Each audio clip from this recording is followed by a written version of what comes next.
बिस्मिल्लाहिर्रहमानिर्रहीम। अस्सलाम वालेकुम नाज़रीन, प्रोग्राम रिपोर्टर्स कॉर्नर और मैं हूं कैसर खान थनौली। नाज़रीन, reporters corner national press club Islamabad से लेकर आपकी खिदमत में हाजिर हैं और इस वक्त जो मुल्की हालात हैं, मुल्की मामलात हैं, इस हवाले से हम लोग हर हफ्ते बात करते हैं और ये बात रोज़ाना की बुनियादों पर होती है। मुख्तलिफ चैनल्स के ऊपर आप लोग देखते हैं कि मामलात किस तरफ जा रहे हैं और मुल्की हालात क्या हैं। IMF का वक्त इस वक्त पाकिस्तान के अंदर मौजूद है और कड़ी शराइत रखी जा रही हैं। वज़ीर-ए-आज़म पाकिस्तान मियाँ मोहम्मद शहबाज शरीफ साहब ने तुर्किया के अंदर जो भी ज़लज़ला आया उसको देखते हुए ज़ाहिर बात है उन्होंने एक विज़िट प्लान किया कल।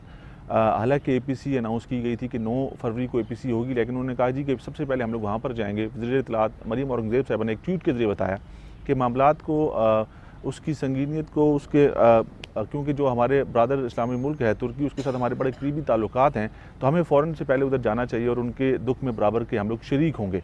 लेकिन फिर रात हमने देखा कि थोड़ी सी सूरत तब्दील हुई और वज़ीर-ए-आज़म पाकिस्तान मियाँ मोहम्मद शहबाज शरीफ साहब का जो दौरा तुर्की था उसको मुलतवी किया गया। हालात क्यों तब्दील हुए, एकदम से ये प्लान क्यों बदला, और आज हमने देखा कि कौमी असम्बली के अंदर इजलास भी बुलाया गया और वज़ीर-ए-आज़म पाकिस्तान मियाँ मोहम्मद शहबाज शरीफ साहब उससे खिताब भी किया। ये मामलात सारे आपके सामने हैं और इस वक्त पाकिस्तान की जो सूरत हाल है, चाहे वो मुआशी एतबार से हम लोग देखें, चाहे वो सिक्योरिटी एतबार से देखें, चीज़ें हमारे कंट्रोल में नज़र नहीं आ रही और हालात दिन ब दिन बिगड़ते जा रहे हैं। इसका हल क्या निकलेगा, कैसे निकलेगा, कौन निकालेगा, बहुत सारे सवालात हैं। और ये सबसे मौसर फोरम है नेशनल प्रेस क्लब इस्लामाबाद, जहाँ पे हम लोग हर हफ्ते सीनियर जर्नलिस्ट का पैनल तश्कील देते हैं और हमारी कोशिश होती है कि मुल्की मामलात को आपके सामने सही शक्ल में रख सकें। आज भी बिल्कुल ऐसे ही करेंगे और आज भी हमारे साथ सीनियर जर्नलिस्ट का पैनल मौजूद है। हमारे साथ प्रोग्राम में शरीक होंगे जनाब अब्दुल वदूद कुरैशी साहब, आप सीनियर जर्नलिस्ट हैं। डॉक्टर अब्दुल वदूद कुरैशी साहब, आपका बहुत शुक्रिया, आपने वक्त दिया।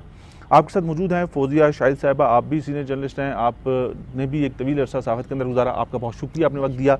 आपके साथ मौजूद हैं डॉक्टर राजा काशिफ जंजुआ साहब, आपका बहुत शुक्रिया सर, आपने भी प्रोग्राम में शिरकत की। आपका आना हमारे लिए जो है बहुत काबिल फ़ख्र है कि आप लोगों ने खुसूसी टाइम निकाल के हमारे साथ प्रोग्राम में शरीक हुए। वदूद कुरैशी साहब, आपसे गुफ्तगू का आगाज़ करेंगे और इस वक्त जो मौजूदा हमारे मुल्की हालात हैं, मामलात हैं, आपने सारी उम्र जो है इस सहाफ़त के अंदर और मुल्की मामलात को देखते हुए गुजार दी है। आप बहुत करीब से सारे मामलात को जानते हैं। इस वक्त जिस स्टेज पर हम लोग खड़े हैं बहसीत पाकिस्तानी, हमारे मामलात किस तरफ जा रहे हैं? बिस्मिल्लाहिर्रहमानिर्रहीम। कैसर खान साहब, बहुत शुक्रिया। जितनी भी सियासत पाकिस्तान में हुई है, ये पहला दौर है जिसमें मायूसी फैल रही है और माशी भी मायूसी है, कानूनी भी है, आइनी भी है, और कोई एक शोबा आप ऐसा नहीं है जिसमें आप मुतमईन हो। लोग बुनियादी तौर पे मायूस होते जाते हैं और इस मुल्क से मायूस होते जा रहे हैं। ये सबसे तकलीफ़ की बात है, ये सबसे प्रॉब्लम की बात है। देखिए, माशी तौर पे हम समझते हैं कि ऐसे हालात हैं जिन हालात से हम नबुर्दोज़मात शायद ना हो सकें। इसलिए नहीं हो सकेंगे कि हम समझते हैं कि $12 बिलियन अगर हमें ज़रूरत है तो हमारे पास अभी 3 बिलियन है और IMF हमसे मुज़ाकरात भी करेगा तो 1 बिलियन देगा। आया मुल्क में इंतखाबात होंगे, नहीं होंगे, आइन में जो लिखा है उसके मुताबिक होने चाहिए। उसके वकला अपनी तौजीहात निकाल रहे हैं कि नहीं होना चाहिए। 34 अफराद के जो है वो स्पीकर साहब ने और इलेक्शन कमीशन ने MNAs को डिसीट कर दिया। हाई कोर्ट ने आज उनको बहाल कर दिया। 43 लाहौर हाई कोर्ट का आज का फैसला है जी, उनको बहाल कर दिया। पीछे जब इमरान खान साहब की हुकूमत थी उसमें बहुत सारे लोगों को गिरफ़्तार किया गया और उन पर गद्दारी के मुकदमे बनाए गए। ये हुकूमत आई तो ये इन्होंने भी की है। हालांकि वो किसी सूरत में भी इस दौर में हो या पहले दौर में हो, काबिल इज़्ज़त बात नहीं है, लेकिन उससे बुरी बात जो है वो लोगों की ज़बान की बात है कि गाली गलोच का कल्चर माशरे में पैदा हो गया। ये 2, 3, 4 साल में गाली गलोच का इस तरह का कल्चर नहीं था जो आप शुरू में फ़ोन करेंगे आपको गालियाँ देंगे, TV पे गालियाँ देंगे, तकरीर में गालियाँ, और इतनी उरियाँ गाली और बाज़ारी गालियाँ। मैं एक प्रोग्राम स्टूडियो से भी करता हूँ पब्लिक फोरम के नाम से, जो कि कल हमारा प्रोग्राम लाइव हमने ऑन एयर हुआ 7 से 8 बजे। हम लोग उसमें पब्लिक ओपिनियन लेते हैं, हम लोग लाइव कॉल्स लोगों की रिसीव करते हैं। उसके अंदर जिस गाली का और जिस का जिक्र आप कर रहे हैं बद अखलाकी का, वो इस हद तक फैल गई है कि लाइव कॉलर्स ने भी कुछ हमें उसके अंदर मुख्तलिफ पोलिटिकल पार्टीज़ के लीडरान के नाम लेकर उन्होंने कुछ गालियाँ दी, तो हमने उनको डिस्कनेक्ट किया। मजबूरी है, हम लोगों का ये लेवल हो गया है कि अब आम लोग भी उस तरह से गुफ्तगू करते हैं और मामलात इतने बिगड़ चुके हैं, हमें समझ नहीं आ रही कि हम लोग किस तरफ जा रहे हैं। कैसर खान साहब, देखें, एक तो गाली गलोच का कल्चर है, एक आप सोच सकते हैं कि पुलिस के सिपाही ने, ASI ने, हेड कांस्टेबल में आपके साथ बदतमीज़ी की तो आपको किसको जाके दरख्वास्त देंगे? एसपी को देंगे, डीआईजी देंगे।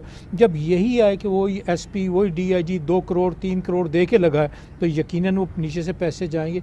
तो माशरे में जो मायूसी है कि ऊपर से लेके नीचे तक करप्शन है, पॉलिटिशियन किसी बात पे खड़े नहीं हो रहे, आइन पे खड़ा नहीं होने चाहते, कानून पे नहीं खड़े होने चाहते, मनशियात का इतना ज़्यादा इस्तेमाल हो गया है, अब लोगों का जीना दोबारा हो गया है। सहाफ़त में आप देखें ना, सहाफ़ियों को गिरफ़्तार किया जा रहा है, उन पे मुकदमात बनाए जा रहे हैं, अरशद शरीफ कत्ल हो गए हैं। मतलब ये एक ऐसी सूरत हाल है, सच्ची बात है। साफ़ी तो हमेशा से हमने देखा कि चाहे वो ज़ियाउल हक साहब का दौर हो, चाहे वो जितना भी आप लोग तो बेहतर समझते हैं सारे मामलात को, कोड़े हमेशा खाते रहे।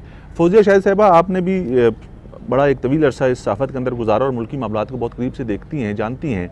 इस वक्त जो हालात हैं, हम जैसा आदमी, मेरे जैसा आदमी जो सारा दिन ख़बरों को इधर से लेके उधर, उधर से लेके इधर देखता है, पढ़ता है, बताता है, बनाता है, उसको समझ नहीं आ रही। आप कुछ समझा पाएंगे कि मामलात किस तरफ जाएंगे? बात बिल्कुल जहन में रखें कि इसी मुल्क में एक कॉन्शियसली एक फीलर छोड़ा गया और उस पर काम किया गया, और वो काम ये था कि किस तरह सियासत को और सियासतदान को बदनाम किया जाए। मैं एबडो की तरफ इशारा कर रही हूँ, जो अयूब खान के दौर में शुरू हुआ। उस वक्त से लेके अगर ये देखा जाए तो इस मुल्क में एक एजेंडा रहा है, और उसका काम यही है कि सियासत को और सियासतदानों को किस तरह लोगों को बदजन करना है। जहाँ तक मैं थोड़ा सा इख्तलाफ करूँगी, आज के हालात की हम बात करते हुए जब चलते हैं तो हम माजी में भी अगर देखें तो मुस्तकिल यही सूरत हाल, बदतरीन सूरत हाल ही हमें देखनी मिलती है। मायूसी भी हमें मिलती रही है, चाहे वो बांग्लादेश बनने के बाद की मिली है, चाहे ज़ियाउल हक के दौर में मिली, या बेशुमार अदवार ऐसे रहे कि मायूसी भी होती रही।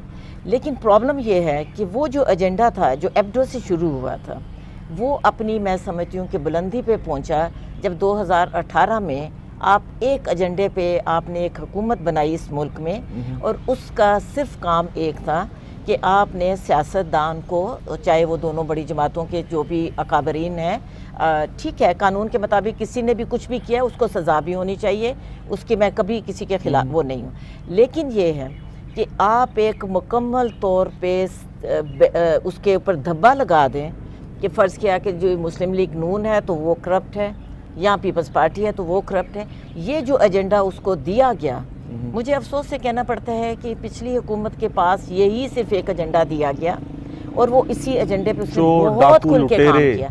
जो अभी ज़ुबान की बात आ रही है ना, ये यही चोर डाकू से शुरू हुई। जब आप एक समझते हैं कि वो शख्स करप्ट है, या वो चोर है, या डाकू है, देखिए मैं हमेशा बार बार एक बात करती हूँ, 500 से ज़्यादा लोग आपके पार्लियामेंट मरकज़ में, सेनेट में और उसमें बैठे हुए हैं।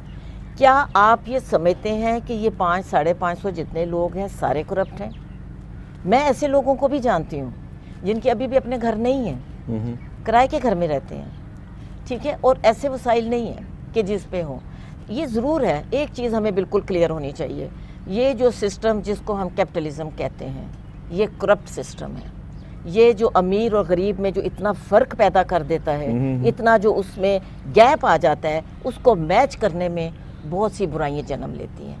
अब उस बुराई को हम सोच नहीं रहे, हम उसको कम करने की बात नहीं कर रहे। और ये मामला इतनी जल्दी ठीक होने वाले लगते नहीं, इसके लिए टाइम चाहिए आपको। आपने जितना वक्त दिया है उसको ख़राब होने में, उतना तो टाइम देना अब ठीक होने में। दूसरा एक और बात जो है ना, देखें हम लोग जो हैं थोड़े से तरक्की पसंद सोच के जो लोग हैं, हम लोगों ने हमेशा ये कहा कि जब बदतरीन हालात होते हैं तो उसी से बेहतरी होती है, और हमारी कौम ने तो साबित किया है, जब आपके क्राइसिस में आप आते हैं उससे आप थोड़ा सा स्टैंड लेते हैं। मुझे इससे एक होप ज़रूर है, क्योंकि मैं जो इस नहीं मुकम्मल होप है, सॉरी एक थोड़ी होप नहीं, एक इस तरह से इकॉनमी के हवाले से बात करूंगा, क्योंकि मौशी एतबार से हमारा मजबूत होना सबसे ज़्यादा ज़रूरी है।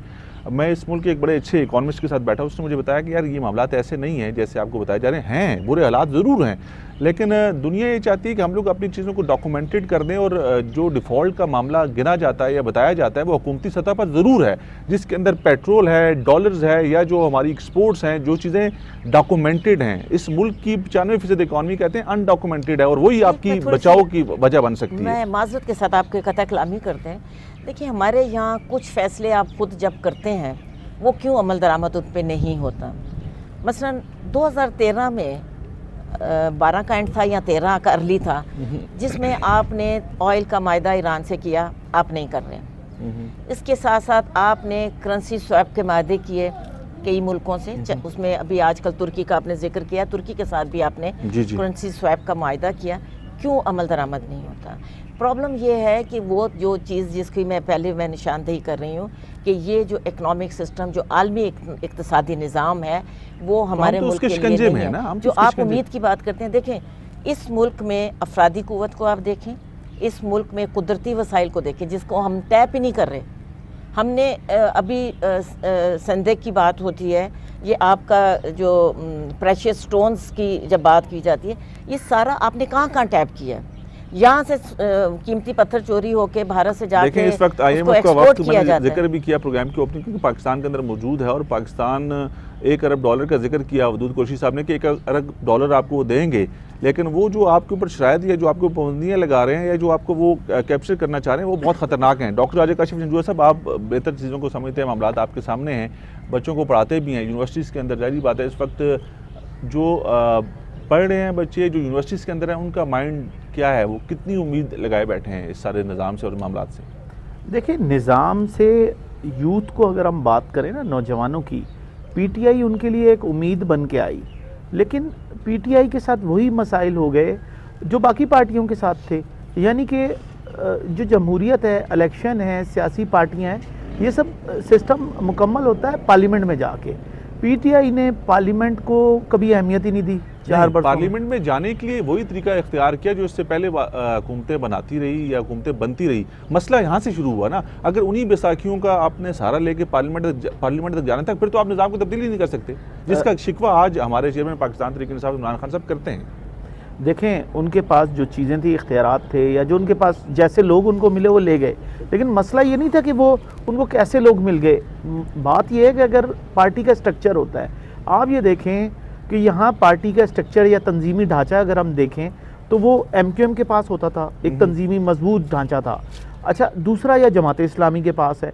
अच्छा, जमात इस्लामी के साथ ये हुआ कि पाकिस्तान इस्लाम के नाम पे बना है, लेकिन लोगों का जहन या वो किरदार इस्लामी नहीं है और वो हो भी नहीं सकता, तो इसलिए वो जमात इस्लामी के वोटर नहीं हुए। लेकिन इस दफ़ा लोकल बॉडीज़ के अंदर हमने देखा, कराची के अंदर हाफिज़ नईम के ऊपर लोगों ने एतमाद किया। अच्छा, देखें, हाफिज़ नईम ने जो कैंपेन चलाई वो जमात इस्लामी के ही थे, लेकिन उन्होंने जदीद तरीके इख्तियार किए जिसकी वजह से वो लोगों के करीब हो गए।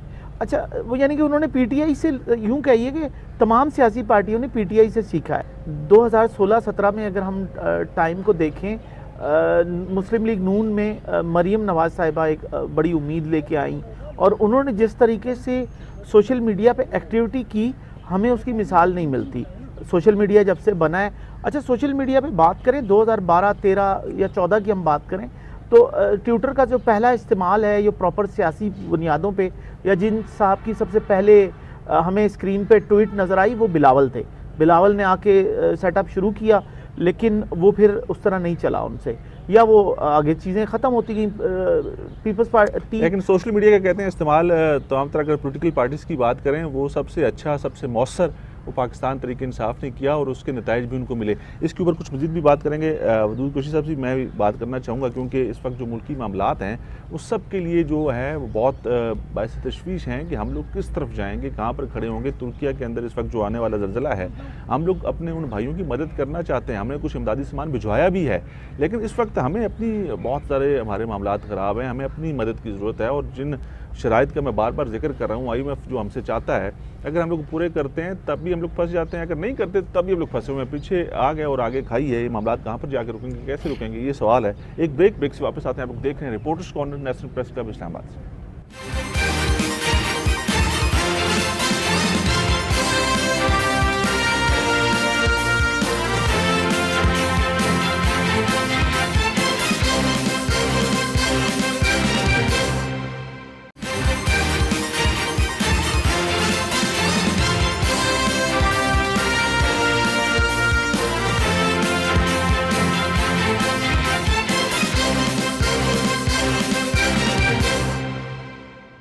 जी नाज़रीन, ब्रेक के बाद एक बार फिर आपको कहेंगे खुशामदीद। प्रोग्राम है रिपोर्टर्स कॉर्नर और रिपोर्टर्स कॉर्नर में आज भी हमारे साथ मौजूद है सीनियर जर्नलिस्ट का पैनल। वदूद कुरैशी साहब, आपकी तरफ बढ़ेंगे। मैंने जिक्र किया दौरा तुर्किया का, वज़ीर-ए-आज़म पाकिस्तान मियां मोहम्मद शहबाज शरीफ और उनकी टीम ने उजलत में फ़ैसला कर लिया एकदम से जाने का। जी सबसे पहले उधर जाते हैं और इसमें कोई शक नहीं है, हम उनके दुख में बराबर के शरीक हैं, लेकिन एकदम से इतना जल्दी ये फ़ैसला कर लेना और जाने का अमदादी सामान जो हम लोग भिजवा सकते हैं हमने भिजवाना चाहिए और भिजवाया भी है, और फिर एकदम से इसका फ़ैसला होना कि नहीं जा रहे और आज कौमी असम्बली के इजलास से खिताब कर दिया उन्होंने।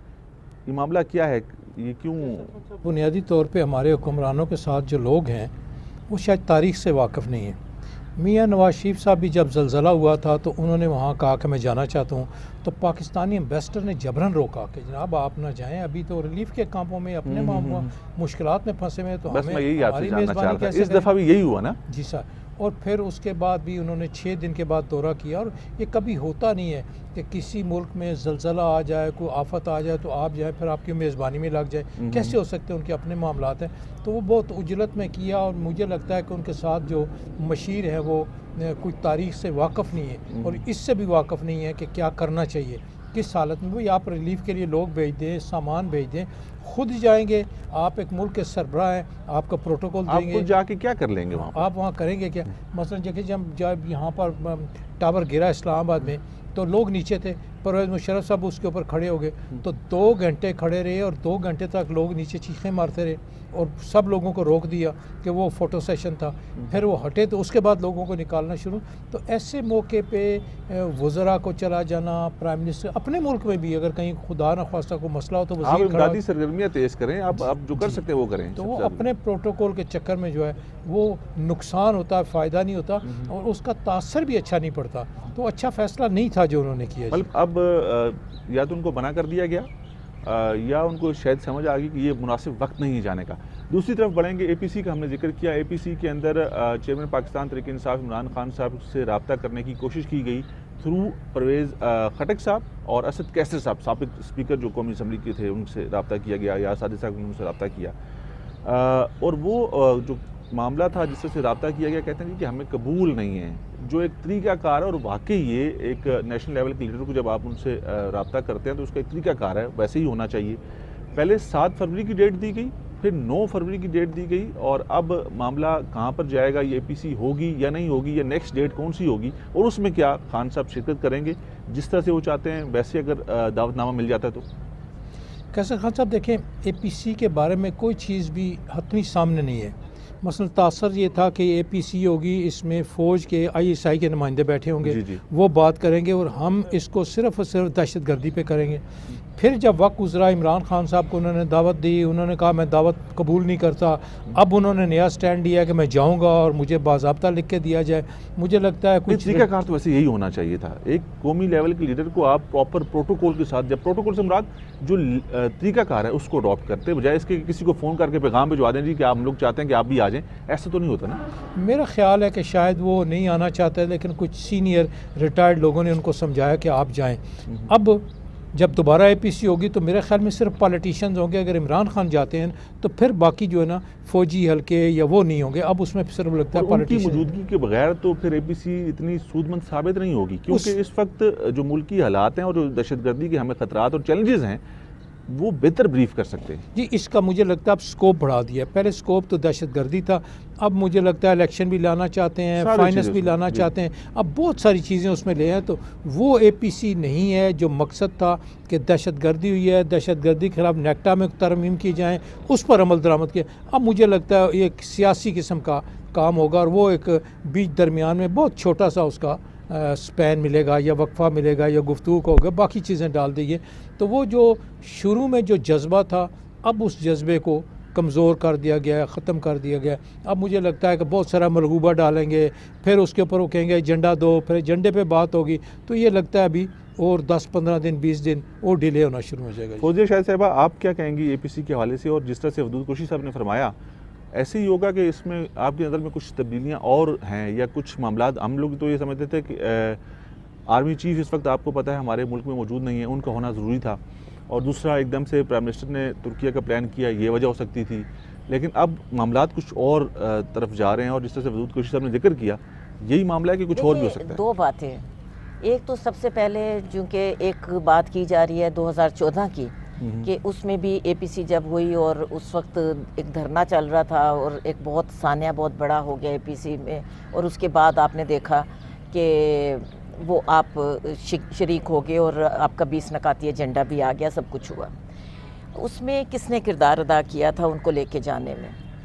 अभी भी जो हमें दिखाई दिया है, मुझे दुख से कहना पड़ता है, कुछ ज़्यादा मुझे खुशी नहीं होती कि जब हमारे सियासतदान फ़ौज कहती है न्यूट्रल हैं, लेकिन उनकी तरफ नज़रें जमाए बैठे होते हैं।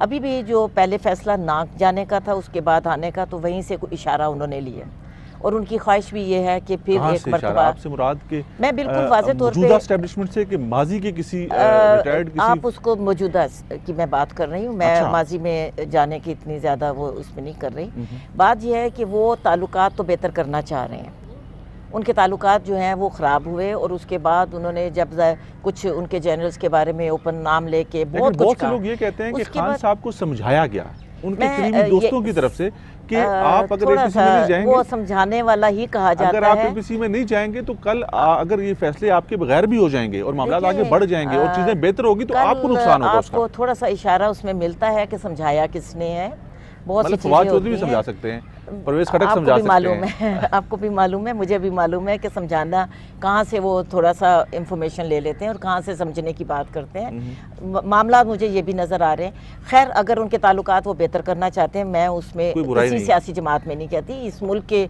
लोग हैं, एस्टेब्लिशमेंट इस मुल्क की है, वो सारे। लेकिन ये है कि जिस तरह आप चाह रहे हैं उसको थोड़ा सा पीछे कर दें। सियासी तौर पे मैं ज़ाती तौर पे बहुत ख़िलाफ़ हूँ कि सियासी मामलात आप पार्लियामेंट से बाहर सेट करें। पार्लियामेंट आपकी मौजूद है, आपकी सेनेट मौजूद है, एक बड़ा ऐवान बाला आपके पास मौजूद है।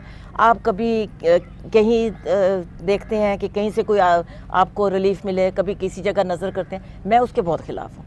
सारी चीज़ें सियासी बातें जो हैं पार्लियामेंट में की जाए। सियासी निज़ाम को, सियासी जमातों को, सियासी वर्कर्स को अभी पार्लियामेंट के थ्रू देखिए हमें कितना बड़ा ये बहुत बड़ा सेटबैक होता है, ये कोई अच्छी बात नहीं। अभी आपने जिक्र भी किया कि कुछ लोगों के इस्तीफे वापस हो गए, कुछ हो गए। ये क्या तमाशा बना दें? आपने इख्तलाफ करना है पार्लियामेंट में करें, सड़क पे जब आपकी इलेक्शन आएंगे सड़कों पे आएँ। अभी क्यों आप सड़कों पे बैठते हैं? किस लिए? आपके पास इतना बड़ा फोरम, आप उसकी जब तौहीन करते हैं ना, तो आप, मैं समझती हूँ कि सियासत को गाली देते हैं। डॉक्टर आज़ाद काशिफ जिंजुआ साहब, चेयरमैन पाकिस्तान तहरीक इंसाफ इमरान खान साहब, मेरी नज़र में, मेरी ज़ाती राय है कि अपने सारे कार्ड खेल चुके हैं। अब आखिरी कार्ड उनका ये था कि हम लोग जेल भरो तहरीक शुरू करेंगे, और जेल भरो तहरीक के अंदर भी अब कुछ थोड़ी सी तब्दीलियाँ आती हुई नज़र आ रही हैं कि अगर ये मशरूत कर दी गई हैं इलेक्शन के साथ, और खान साहब की जो इस वक्त मौजूदा पोजीशन या उनकी जमात की है, आपको लगता है कि वो चीज़ों को जैसे चाहते हैं वैसे मैनेज कर पाएंगे, या जैसे पीडीएम के लोग हैं या जो बाकी सियासतदान हैं जो इस वक्त मुल्क की सियासत के अंदर मौजूद हैं, वो अपनी मर्ज़ी से चीज़ों को सेटल करेंगे?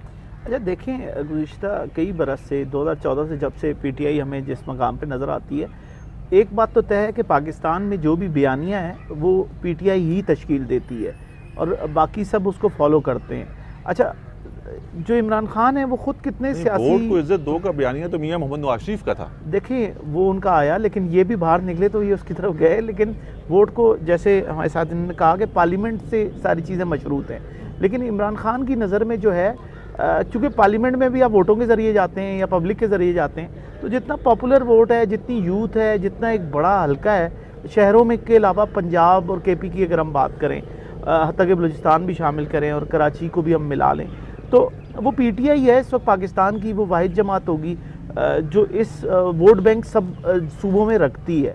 और जो इमरान खान है, चाहे वो अच्छी बात कर रहे हैं या बुरी कर रहे हैं, तय वही कर रहे हैं कि क्या करना है।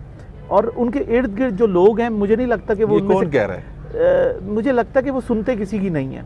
जो अगर आपको लगता है ना कोई कान में आके उनके कह दे, क्योंकि अगर वो सुनते होते ना किसी की, तो वो बुजदार को नहीं रखते, वो ऐसी बहुत सारी चीज़ें नहीं करते जो उनको देखना चाहिए था। तो इसका मतलब है कि उन्होंने एंड ऑफ द डे तो उन्होंने करना वही है जो उनका दिल करता है, या वो, मुझे लगता है वो जैसे क्रिकेट में होते थे कि फैसला कर लिया है, तो ये क्रिकेट तो नहीं है ना, सियासत बड़ा संजीदा चीज़ है। तो इसमें अभी तक वो इतने कामयाब तो नहीं हुए ना उनकी, अगर हम लोग सियासत की बात करें या उनकी हुकूमत की बात करें, जो चाहते थे वो या जैसा वो करना चाहते थे, वो कहते हैं वैसा हुआ नहीं मेरी ख्वाहिश के मुताबिक, या मैं जिस तरह से पाकिस्तान को नया पाकिस्तान बनाना चाहता था वैसा हुआ नहीं, मुझे करने नहीं दिया गया। देखें वो कितनी चीज़ों में कामयाब हुए नहीं हुए, उसकी एक बड़ी वजह यह है कि वो ब्यूरोक्रेसी का बेहतर इंतखाब भी नहीं कर सके। जब आप आज़म खान को लाएंगे और ला के बिठा देंगे तो फिर उसके बाद यही नतीजा होगा। अगर वो लेके चलते पंजाब की ब्यूरोक्रेसी के जो तजुर्बेकार भी थी, और मुस्लिम लीग नून के साथ वो 30 बरस से कितने प्रोजेक्ट्स कर चुके थे, तो अच्छा बंदा आप लाते हैं एडवाइज़र, और मुल्क जो प्रॉपर काम करते हैं वो ब्यूरोक्रेसी करती है, वो आपके कोई पॉलिटिशियंस बैठ के नहीं कर रहे होते। इवन कि आप देखें क्या पीटीआई का सिटीज़न पोर्टल कामयाब नहीं हुआ, क्या उनका हेल्थ कार्ड कामयाब नहीं हुआ। हेल्थ कार्ड नून लीग का इनिशिएटिव था, लेकिन उसको जिस सतह पे लेके गए, पीटीआई के पास बहुत कुछ है कहने को, लेकिन मामला ये है कि उनके पास वो लोग नहीं हैं जो उनकी कामयाबियों को शेयर करें। और केपी में हेल्थ कार्ड बहुत सक्सेसफुल हुआ, पंजाब में भी आया, तो इसका मतलब है और कि कामयाबी तो पीटीआई को मिली है। और दूसरा ये कि पीटीआई कामयाब अगर नहीं है तो पीटीआई एक ऐसी पार्टी, नौज़ायदा पार्टी से लेकर यहाँ तक उसका वज़ीर आज़म 4 साल रह के चला जाता है और हम उसको कहते हैं वो कामयाब नहीं है, तो फिर इसका मतलब है कि हमारे अंदर बुग़्ज़ पीटीआई है। बैसाखियों का जिक्र किया ना, बैसाखियों के साथ आए, और अगर वही तरीक़ाकार अपनाना था तो फिर तो मियाँ मोहम्मद नवाज़ शरीफ भी अच्छे थे, फिर तो आसिफ अली ज़रदारी भी अच्छे थे, फिर तो जो इससे पहले लोग आते रहे वो सब बहुत अच्छे थे। वदूद कुरैशी साहब, एक चीज़ तो बड़ी क्लियर है कि चेयरमैन पाकिस्तान तहरीक इंसाफ इमरान खान साहब ने अपनी 2 सूबाई हुकूमतें ख़त्म की। एक खैबर पख्तूनख्वा के अंदर हमने देखा, और एक पंजाब के अंदर परवेज़ इलाही साहब ने जो है ना असेंबली डिज़ोल्व की। ये उनका आइनी हक़ था जो उन्होंने इस्तेमाल किया। अब आपको लगता है जो हम लोग बयानात सुन रहे हैं मुस्लिम लीग नून के कुछ सीनियर रहनुमाओं के या कुछ लोगों की जो ख़बरें आ रही हैं, कोई आइन शिकनी होने जा रही है? कैसर खान साहब देखें, मैं समझता हूँ ज़ाती तौर पे कि इलेक्शन ना करवा के 90 डेज़ कौमी असम्बली से निकलना उनकी सबसे बड़ी गलती थी। ठीक है। और उसके बाद ये भी दोनों सूबाई असम्बलियों से निकल जाना, उनको तोड़ देना, ये भी उनकी गलती थी। कभी ऐसा नहीं होता, लेकिन वो तो बज़ेद कहते हैं बहुत अच्छा फैसला किया मैंने। ये कभी ऐसा नहीं होता कि आप एक तो दूसरे के लिए ग्राउंड खाली कर दें, नंबर 1। नंबर 2 है कि ये नहीं होता कि एक आदमी आमर के तौर पे आए और फैसले करे। फ़ैसले आपको इन्हीं क़वानीन के मुताबिक, इन्हीं आइन के मुताबिक अपनी एक लिमिट में करने होते हैं। उस लिमिट में फ़ैसले करना ही आपके अक्ल, शऊर और सियासत की बुनियाद होती है, और उसका पता लगता है। एक आदमी, या तो आप चीफ मार्शल एडमिनिस्ट्रेटर हैं, जो मर्ज़ी करें, आपको जमहूरी तौर पे आना है, इन्हीं हदूद और क़यूद में रह के वो फ़ैसले करने हैं कि मुल्क और कौम की बेहतरी हो, और उसके लिए आपको अच्छे मशीर चाहिए। जब आप अकबर बादशाह खुद तो अनपढ़ था ना जी, 9 रतन उसने रखे, उन्होंने ऐसे मशवरे दिए कि पूरे हिंदुस्तान को एक मुल्क उन्होंने बना दिया। तो जब तक आपके पास अच्छे लोग नहीं होंगे, फिर आप ये समझेंगे कि हम इस्टेब्लिशमेंट बंदे दे, जो इस्टेब्लिशमेंट के, और फिर कहें हम उसके ज़िम्मेदार हैं, वक्त गुजरे कहें हम इसके ज़िम्मेदार ही नहीं, हमारा से तल्लक ही नहीं, वो मेरे इख्तियार में तो आपको पहले छोड़ देना चाहिए। तो अब भी अगर मिलेंगे तो फिर क्या आपसे यही तवक्को की जा सकती है? देखिए, मियां नवाज शरीफ खड़े हुए हैं, आप अच्छा बुरा कहें, वो खड़े हुए हैं 2-3 बार, उनका ये नहीं मानूंगा, ये नहीं, अभी भी चीफ ऑफ आर्मी स्टाफ की जो है अपॉइंटमेंट पे वो खड़े हुए हैं। तो इस तरफ सियासतदान को अपनी डोमेन में रह के फ़ैसले करने होते हैं, और फ़ैसले मशवरे से करने होते हैं, वन वे बैठ के नहीं करने होते। फ़ैसला फ़ायदा। मेरे सवाल की तरफ, आइन शिकनी होगी कि नहीं होगी? 90 दिन के अंदर इंतखाबात कराने की पोजीशन में है आइन शिकनी की हुकूमत। जो दफ़ा 6 है उसकी भी हदूद और क़यूद है। आप आइन को अगर तोड़ देते हैं, ख़त्म कर देते हैं, मुअत्तल करते हैं, तो वो आइन शिकनी। मसलन जब से 1973 का आइन बना है, उर्दू ज़बान कौमी ज़बान है नहीं है? क्या तमाम स्टेट बैंक वगैरह उसके ऑफिस इस्लामाबाद में आ गए? वो भी हैं। तो बेशुमार आइन की शिकें जिनमें कभी अमल दरामद हुआ ही नहीं, तो किसको फांसी देंगे, किसके? तो दफ़ा 6 इस तरह लगती नहीं। उसका मतलब सिंपल है कि आपने आइन को लपेट दिया, मुकम्मल ख़त्म कर। शिकें हैं, उसके ऊपर सुप्रीम कोर्ट फैसला करे, वो कहते हैं जी ये होगा, सुप्रीम कोर्ट फैसला। तो इस तरह वो आइन शिकनी, मतलब कोई भी वजह बना के 90 दिन के अंदर अगर इंतखाबात नहीं कराते 2 सूबाई असम्बलियों के हलकों में, तो मामला को इतना पेचीदा नहीं होगा, हालात कंट्रोल किए जा सकते हैं। सुप्रीम कोर्ट फैसला करेगी, हाई कोर्ट फैसला करेगी, फिर अदालतें इसमें इंटरवीन करेंगी नहीं, वो उसका करेंगे, उसकी तशरीह करेंगी, बताएंगी, वो अहकामात देंगी, फिर उधर जाएगा। वो उस तरह की आइन शिकनी वो नहीं है जिसके लिए मैं इस पे आपसे भी राय लेना चाहूँगा, लेकिन नाज़रीन प्रोग्राम वक्त हो जाता है, ब्रेक लेंगे, वापस आएंगे। आप लोग देख रहे हैं reporters corner, national press club Islamabad से।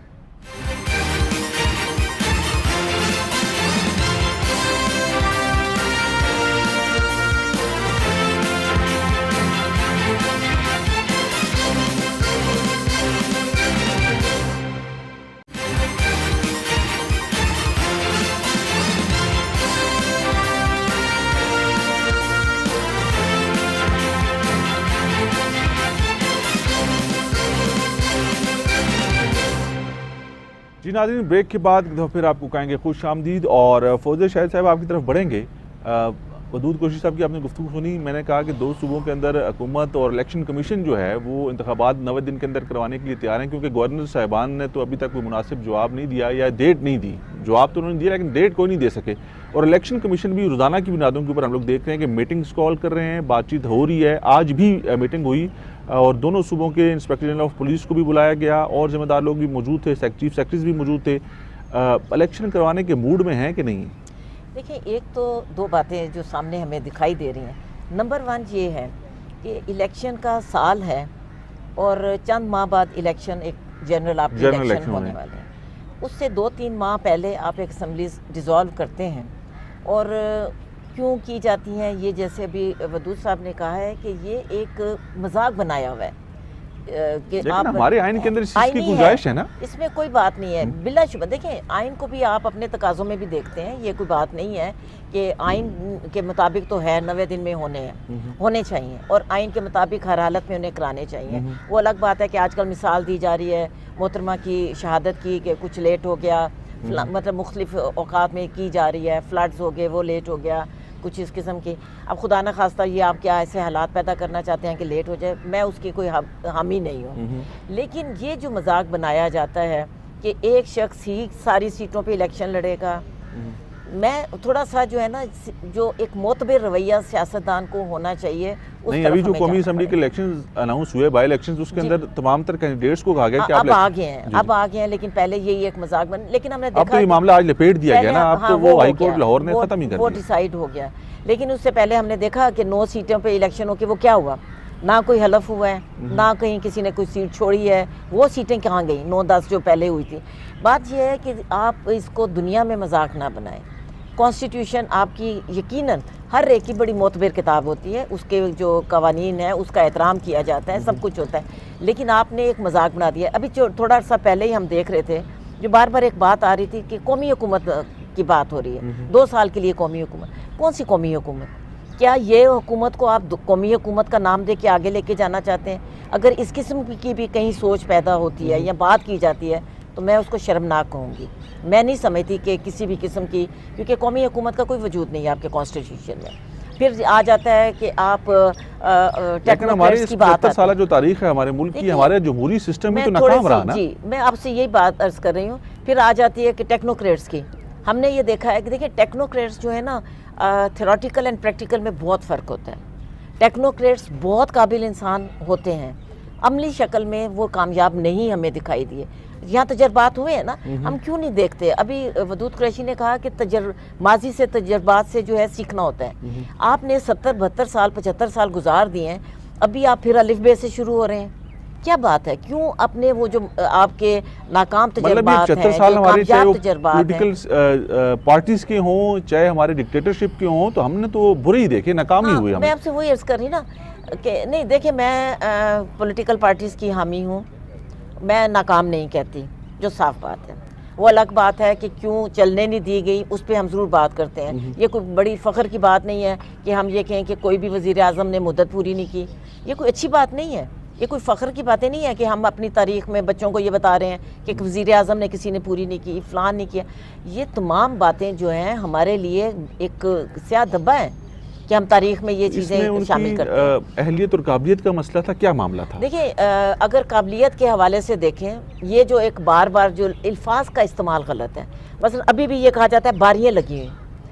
मेरा ख्याल है कि पूरी दुनिया में, वो अलग बात है कि हमारे यहाँ इस खित्ते में थोड़ी सी एक शख्स परस्ती जो है या शख्सी वो परस्ती का एक है एलिमेंट यहाँ पाया जाता है, और ख़ानदान के आगे हम देखते हैं कि आगे ख़ानदानी सियासत भी चलती है। लेकिन उस तरफ अगर देखें तो हर प्रोफेशन ही चलता है। अब हम अपने प्रोफेशन में देख रहे हैं कि हमारे बहुत सीनियर जर्नलिस्ट के बच्चे आगे इस प्रोफेशन में आ रहे हैं, तो ये चीज़ें थोड़ी सी होती हैं।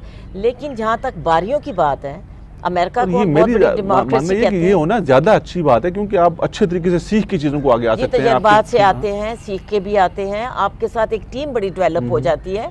आप आपने सारी उम्र ऐसा एनवायरनमेंट देखा होता है। अगर पीपल्स पार्टी की बात करते हैं, नून की बात करते हैं, उनके साथ अच्छे तजर्बाकार लोग शामिल हैं। अभी हमें जो बहुत ज़्यादा आया, क्योंकि हमने अभी खुद ही एतराफ़ जो किए गए, आपकी पंजाब के वज़ीर ने कहा कि जी पैम्पर्स वो चेंज कर रहे थे, कितनी नैपीज चेंज करते, क्या बातें हैं। सारा जो है वो कहते हैं जी मेरे बस में कुछ नहीं था, मुझे बजट का वोट लेना होता साबित होती है कि पूरा सच कोई भी नहीं बोलता। डॉक्टर राजा का वो बात नहीं है। देखिए बात यह है कि हम जब ये बात करते हैं कि उन्होंने कोई डिलीवर किया, किसने डिलीवर किया, वो ये कहते हैं मुझे बजट के लिए उनके पास जाना पड़ता था कि लोगों को राजी करने फलां। सेनेट इलेक्शन हो या कोई भी इलेक्शन हो, कोई मामला हो तो मुझे उनकी तरले मिन्नतें करने पड़ती थी। तो ये तमाम चीज़ें भी तो देखना पड़ती है ना कि ये आप क्यों नहीं कर पा रहे थे। आप तो नहीं थे वहाँ, मौजूद नहीं थे, कोई और मौजूद था आपकी जगह। और उनकी साबिका तकरीर मौजूद है, उन्होंने कहा कि अगर मैं बेख्तियारा हुआ तो मैं कभी भी नहीं इस चीज़ को एक्सेप्ट करूँगा, मैं छोड़ दूंगा। डॉक्टर राजा काशिफ नंजुआ साहब, अगर हम लोग पॉपुलैरिटी की बात करें, मैंने जो तारीख़ पढ़ी है, ये जो मैंने सियासत को देखा है, हमारी मुल्क की सियासत को, जुल्फ़िकार अली भुट्टो साहब बहुत पॉपुलर थे। फिर मैंने मोहतरमा बेनज़ीर भुट्टो साहिबा का भी दौर देखा, वो बहुत पॉपुलर थी। मियाँ मोहम्मद नवाज शरीफ साहब का जो दौर था वो बहुत पॉपुलर थे। आज इमरान खान साहब का जो दौर हमने देखा वो बहुत पॉपुलर हैं, इसमें कोई दो राय नहीं है। लेकिन हमारे मुल्क में रहने वालों का, हमारी इस मुल्क की आवाम का हाफ़ज़ा बड़ा कमज़ोर है, हम लोग चीज़ों को बहुत जल्दी भुला देते हैं। आपकी क्या राय है, अगर इलेक्शन अपनी मुकर्ररा वक्त पर होते हैं तो मामला किस तरफ जाएंगे? खान साहब की जो उम्मीदें हैं, जो एक्सपेक्टेशंस हैं, वैसा कुछ होगा कि नहीं होगा? देखिए, इमरान खान पॉपुलर लीडर हैं, ठीक है, सिर्फ बयान जिनके नाम लिए वो सारे पॉपुलर थे। नहीं, वो सब पॉपुलर थे, लेकिन उनके दौर में सोशल मीडिया नहीं था। दूसरा ये कि कोई भी आया हो, वो जिन रास्तों से, जिन सीढ़ियों से, जिन दरवाज़ों से होके आते हैं, कुछ लोग कह देते हैं, इमरान खान सादे आदमी हैं, वो कह देते हैं, बाकी लोग बोलते नहीं हैं, बाकी ज़रा मजबूत हैं, वो आते वो भी सारे वहीं से हैं। और मतलब क्या नवाज शरीफ को ज़िया-उल हक के ज़रिए नहीं आए? लेकिन ये बातें देखें, पाकिस्तान में माशाल्लाह एक हकीकत है, हम उससे नज़रअंदाज नहीं कर सकते। अगर हम आज बैठ के कहेंगे कल माशाल्लाह नहीं लगेगा, तो पाकिस्तान में कोई गारंटी नहीं उठा सकते इसकी। कोई गारंटी नहीं है, और कभी भी लग सकता है, ये हकीकत है। और अगर हम बात करें तो हमारा तो टाइम माशाल्लाह का पूरा हो चुका है, उसूलन तो लग जाना चाहिए था, लेकिन नहीं लग रहा। इसके पीछे भी कोई राज होगा, हालात तो बहुत सारे ऐसे बने। नहीं, ऐसी हिकमत होगी अल्लाह ताला की, क्योंकि पाकिस्तान तो कहने वाले तो बहुत सारी बातें कहते हैं, लेकिन ये बात सच है कि इमरान खान को हम अगर काम के लिहाज से बात करें, वो अपनी जगह, उनकी मजबूरियां सभी की होती हैं। यही मजबूरियां हैं जो मोहतरमा को भी बाहर कर देती हैं, कभी नवाज शरीफ साहब कभी बाहर हो जाते हैं। लेकिन एक हकीकत ये है कि अगर इमरान खान नाअहल भी हो सकते हैं, लेकिन अगर नवाज शरीफ तीसरी मरतबा ये या अगली दफ़ा फिर अहल अगर किसी तरह से हो जाते हैं, तो फिर इमरान खान को भी माइनस करना इतना आसान नहीं होगा। अच्छा, इमरान खान में और बाकी लोगों में एक ये फ़र्क है कि वो पाकिस्तान के अंदर मौजूद हैं। उनके अलावा आप जितने लीडर देखें, मोहतरमा भी जब वो पोजीशन में गई तो वो दुबई में उन्होंने टाइम गुजारा, नवाज शरीफ लंदन में टाइम गुजार रहे हैं, तो इमरान खान पाकिस्तान में बैठे हैं। हमें उनसे इख्तलाफ हो सकता है, लेकिन ये तो हमें मानना पड़ेगा कि इमरान खान को सियासत नहीं आती, लेकिन वो बंदा पाकिस्तान के अंदर बैठा है। अच्छा, पाकिस्तान में और ये देखें, यूथ आपकी नौजवान नस्ल पागल नहीं है जिसको हम कह देते हैं कि वो बिल्कुल फारिग हैं, ऐसा नहीं है। और दूसरा, वोट बैंक, पाकिस्तान में वोट डालने का तस्वुर कहाँ था? 70 में लोगों ने वोट डाले, जिसको हम कहते हैं 7 दिसंबर हम इलेक्शन डे मनाते हैं ना, कि हमारा सबसे पहला और मुत्तफ़िका, जिसको कहते हैं कि गैर जानिबदार किस्म का इलेक्शन था। उसके ऊपर आज भी इलेक्शन कमीशन आज मनाता है, और मैं उसकी कमेटी का मेंबर रहा, डेविक का, और मैंने एक चीज़ वहाँ रह के ये देखी कि वो वहाँ ये अक्सर मीटिंग्स में ये बात होती रही कि अगर वोट बैंक पाकिस्तान में ये गुज़िश्ता जितने अरसों में बढ़ा इतना, तो उसके पीछे यूथ थी और पीटीआई का एक बड़ा हल्का था। नो डाउट, हमने पॉपुलैरिटी का जिक्र किया, जारी बात है। और वो कहते हैं बहुत से लोग, रात को मैं वदूद कुरैशी साहब आपकी तरफ बढ़ूंगा, रात को मैं फैसल वाडा साहब को सुन रहा था। फैसल वाडा साहब, आपको पता है कि पाकिस्तान तहरीक इंसाफ के बड़े अहम रुकन थे, बड़े क्लोज थे चेयरमैन पाकिस्तान तहरीक इंसाफ इमरान खान साहब के। फिर एकदम से दुनिया बढ़ी, और वो आज भी कहते हैं कि मैं खान साहब के लिए बहुत मुखलिस हूँ, और मैं सच्ची बात कहता हूँ जो है, जो इर्द गिर्द के 2-4 लोग उनको ख़राब करने वाले हैं, उन्होंने पूरी जमात के बेड़ा घर कर दिया और खान साहब को भी बेड़ा घर कर दिया।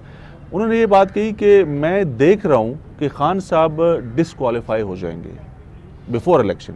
कैसे खान साहब, हालात तो ऐसे ही हैं कि इमरान खान डिस्क्वालीफाई भी होंगे, गिरफ्तार भी होंगे। अभी तक जो सूरत हाल में नज़र आती है वो यही है। देखें, फैसल वाबड़ा साहब कहाँ से ब्रीफिंग लेके बोलते हैं, वो उनकी गुफ्तगू से पता लग जाता है, और क्या बात करना चाहते हैं। जब तक आप ख़ुद इक़्तिदार और इख्तियार में थे, आपने एफिडेविट गलत दिया, गलत एफिडेविट पे आपको निकाला गया, आपने कहा नेशनैलिटी छोड़ दी है, साबित हुआ आपने नहीं छोड़ी।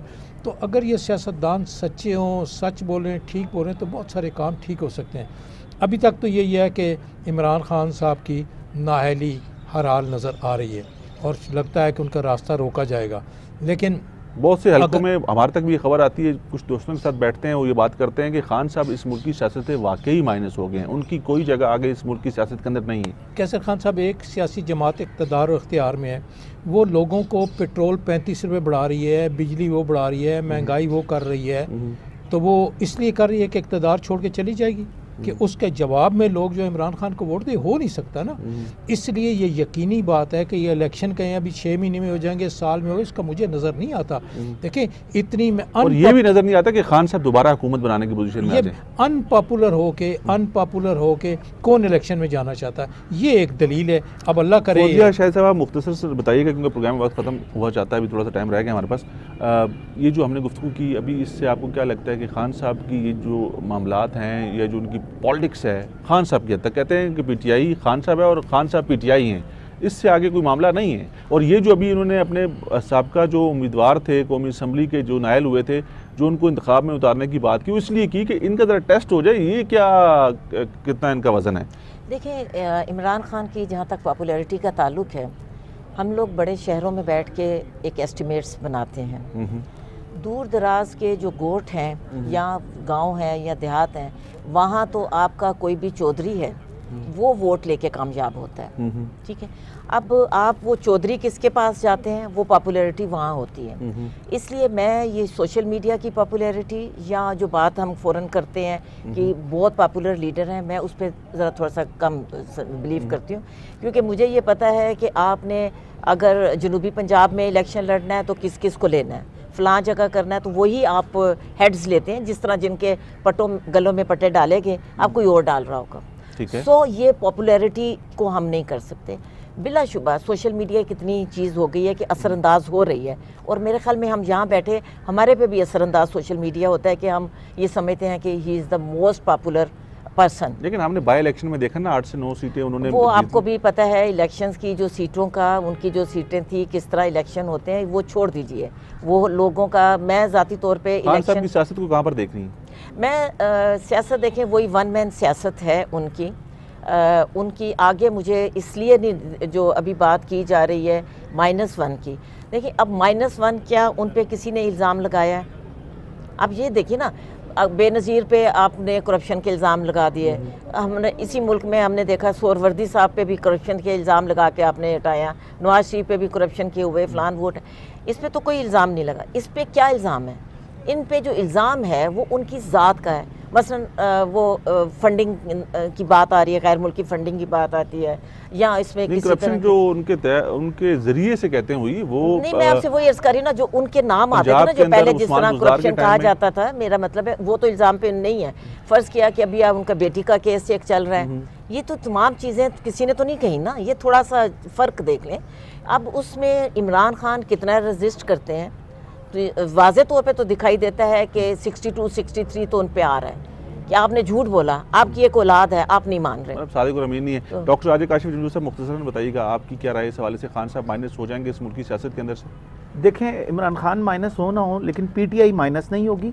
और पंजाब डिपेंड खान साहब और खान साहब ही पीटीआई, इसके अलावा देखिए नवाज शरीफ भी मुस्लिम लीग नून है, भुट्टो जो है पीपल्स पार्टी है, लेकिन इसके बावजूद पार्टियां चलती हैं, पीटीआई रहेगी और पीटीआई को आप माइनस नहीं कर सकते, ये फैक्ट है। और इमरान खान को आप जितना भी माइनस करें, और वो इस मुल्क में स्टे किए हुए हैं, सबसे इंपॉर्टेंट बात ये है। और पंजाब पे सारा डिपेंड करेगी पीटीआई। अगर पीटीआई बुज़दार जैसे नायल आदमी को नहीं लेके आती, किसी टैलेंट को लाती है अगले इलेक्शन में पंजाब में, तो पीटीआई को हम फिर देखेंगे मरकज़ में और पंजाब में भी। लेकिन अगर वो ऐसा नहीं करते तो फिर वो ना मरकज़ में होंगे ना सूबे में। और यही हाल नून लीग का है कि वो मरीम नवाज़ को ले आए हैं, लेकिन मरीम नवाज़ को पूरा इख्तियार देते नहीं हैं। जब तक मरीम नवाज़ फुल पावर के साथ नहीं आएंगी, नून लीग का कोई मुस्तकबिल नहीं। वासिफ साहब ने अपनी पोजीशन छोड़ दी, उन्होंने कहा कि मरीम ओपन होके खुले तरीके से खेल सकें, लेकिन मरीम नवाज़ 2018 से पहले जिस तरह एक्टिव थी, हमें वो उस तरह एक्टिव नज़र नहीं आ रही हैं, और उनका बहुत फ़र्क पड़ रहा है। बहुत शुक्रिया अब्दुल वजीद कुरैशी साहब, सर आपने वक्त दिया, आप तशरीफ़ लाए, आपका बहुत शुक्रिया। फौजिया शाहिद साहब, आपका बहुत शुक्रिया, आप वक्त दिया आपने, आप हमारी दरख्वास्त पर नेशनल प्रेस क्लब आई, आपका बहुत शुक्रिया। डॉक्टर राजा काशिफ जुंजूर साहब, आपका बहुत शुक्रिया सर, आपने वक्त दिया, आप तशरीफ़ लाए। नाज़रीन, आपका बहुत शुक्रिया, आपने प्रोग्राम देखा। हम लोग कोशिश करते हैं कि इस वक्त जो मुल्की हालात और मामलात हैं, जो सही उसकी शक्ल है, वो आप तक पहुँचा सकें। और सीनियर जर्नलिस्ट ये वो लोग हैं जिन्होंने अपनी उम्र का ज़्यादा हिस्सा इस काम को दिया और इस मुल्की मामलात को, इस मुल्की सियासत को और इन सियासतदानों को बहुत बेहतर समझते हैं। तो यही आज की भी कोशिश थी। इंशाल्लाह नेक्स्ट वीक आपकी खिदमत में दोबारा हाजिर होंगे। अपने मेज़बान कैसर खान थनौली को इजाज़त दीजिएगा। अल्लाह हाफिज़। पाकिस्तान जिंदाबाद।